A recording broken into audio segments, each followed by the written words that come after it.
प्रमुख सचिव स्कूली शिक्षा श्री दीपक कुमार जी, कर्नल राजेश राघव जी, आज के इस कार्यक्रम में उपस्थित शिक्षा जगत से जुड़े हुए सभी उपस्थित महानुभाव और प्यारे बच्चों, आज हम सब यहां पर दो महत्वपूर्ण कार्यक्रमों के उद्देश्य से यहां पर एकत्र हुए हैं। एक उत्तर प्रदेश के मेधावी छात्रों को अलंकरण का यह समारोह है और इसके साथ ही पूरे प्रदेश भर में हर जनपद में इस प्रकार के कार्यक्रम आयोजित हो रहे हैं। जिन छात्र छात्राओं ने वर्ष 2021-22 में मेधावी छात्रों को अलंकरण का यह समारोह है और इसके साथ ही पूरे प्रदेश भर में हर जनपद में इस प्रकार के कार्यक्रम आयोजित हो रहे हैं। जिन छात्र छात्राओं ने वर्ष 2021-22 में हाई स्कूल और इंटरमीडिएट की अपनी परीक्षा में प्रदेश स्तर पर और राष्ट्रीय स्तर पर सर्वोच्च स्थान प्राप्त किया है, ऐसे मेधावी छात्र छात्राओं के सम्मान और अलंकरण का यह समारोह आज यहां पर उन्हें टैबलेट और आवश्यक धनराशि उपलब्ध करवाने के साथ ही कुछ ही देर में आप सब हमारे हाई स्कूल और इंटरमीडिएट बोर्ड से जुड़े हुए बच्चे हैं, उनको आगामी कुछ दिनों में अपनी बोर्ड की परीक्षाओं की तैयारी के लिए जाना होगा। इस देश के भावक स्वरूप यशस्वी प्रधानमंत्री श्री नरेंद्र मोदी जी का मार्गदर्शन आज उन्हें कुछ ही देर पर में प्राप्त होने वाला है और जिससे हम आज देश के पहले सैनिक स्कूल में एकत्र होकर के इस कार्यक्रम में साक्षी बन गए हैं।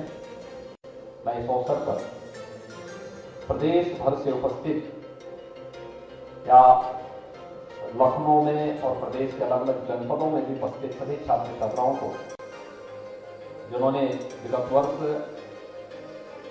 देश में प्रदेश में अपने जनपद में सर्वोच्च स्थान प्राप्त किया है, आज उनके अलंकरण के समारोह में उन सबको हृदय से बधाई देता हूं, उन सबके प्रति अपनी शुभकामनाएं भी देता हूं।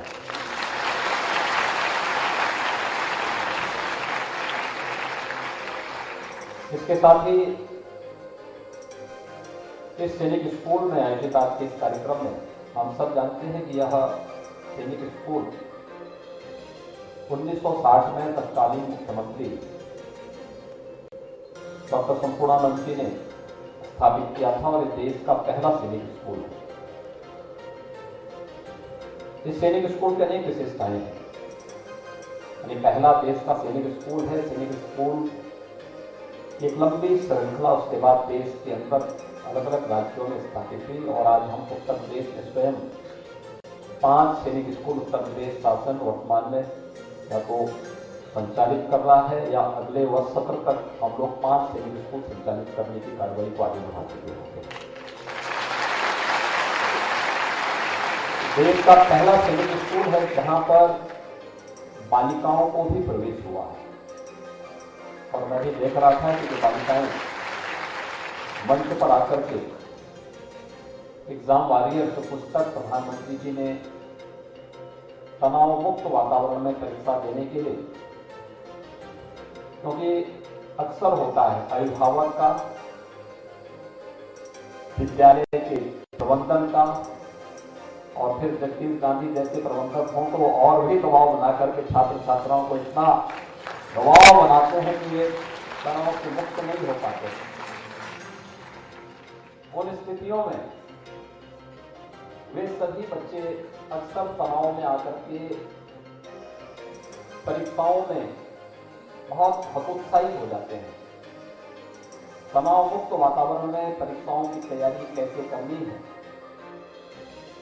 और परीक्षा को कैसे हम एक सामान्य रूटीन वर्क के रूप में लें, इस पर आज आदरणीय प्रधानमंत्री जी का मार्गदर्शन प्राप्त होने जा रहा है। मैं भी देख रहा था मेधावी छात्र छात्राओं के सम्मान का जो कार्यक्रम यहाँ पर हमारे माध्यमिक शिक्षा विभाग के द्वारा आयोजित किया गया है। इसमें कुल 1698 छात्र छात्राओं को आज सम्मानित किया जा रहा है, जिसमें उन्हें धनराशि के साथ साथ टैबलेट भी और प्रशस्ति पत्र भी उपलब्ध कराया जा रहा है। और मुझे ये देख करके प्रसन्नता हुई कि अगर हम हाई स्कूल और इंटरमीडिएट दोनों के सम्मानित छात्र छात्राओं की संख्या को देखेंगे तो 1698 में से 873 केवल बालिकाएं हैं और 825 बालक हैं। तो संख्या दिखाती है कि बालिकाओं के मन में रचनात्मकता और कुछ कर गुजरने की जो एक भावना होती है, वह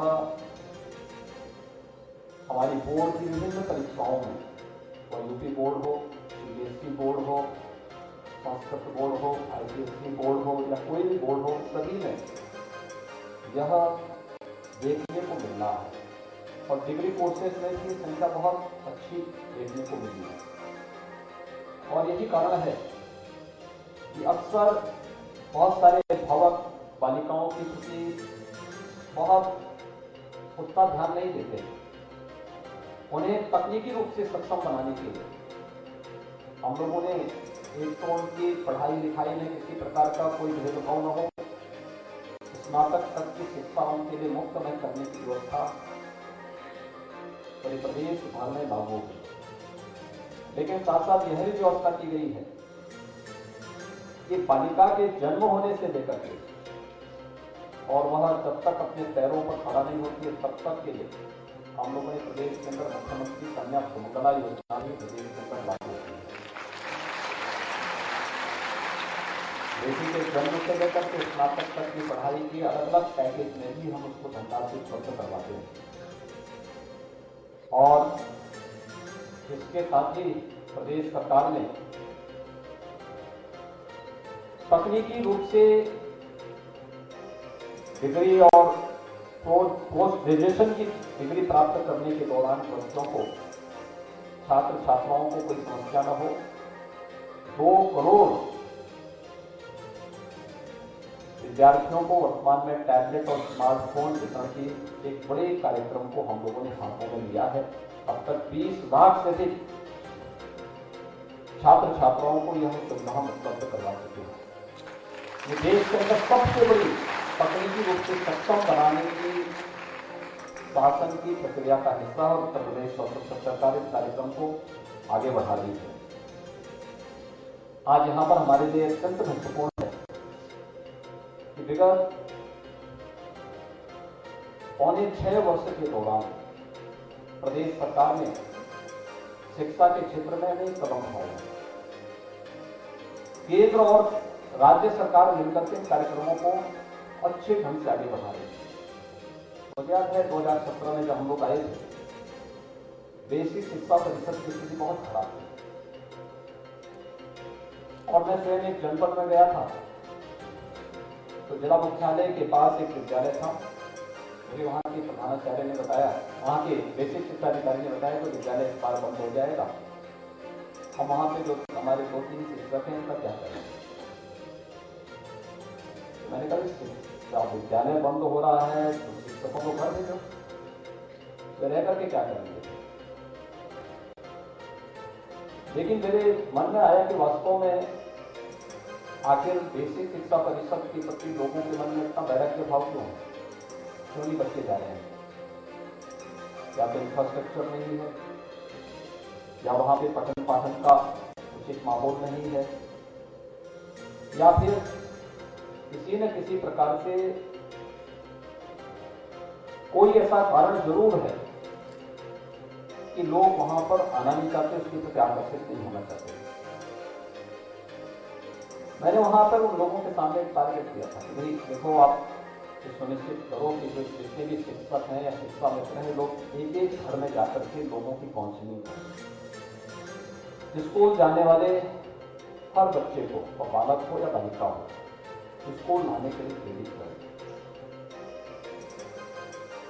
मैं जब बुंदेलखंड की यात्रा में निकला था तो ये बुंदेलखंड में देखता था कि बच्चे स्कूल जाते थे तो नंगे पैर जाते थे, बिना यूनिफॉर्म के जाते थे। बहुत सारे बच्चे ऐसे होते थे कि अंडरवेयर पहना है, शर्ट बिना शर्ट पहने स्कूल जा रहा है। और बालिकाओं की संख्या खासतौर पर नंगे पैर चलने की, स्कूल में जाने की बड़ी संख्या।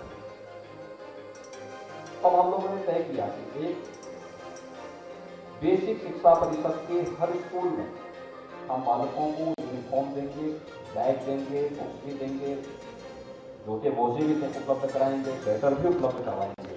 और वर्तमान में 1,95,00,000 बच्चों को शिक्षा हम लोग डीबीटी के माध्यम से उपलब्ध करवा रहे हैं।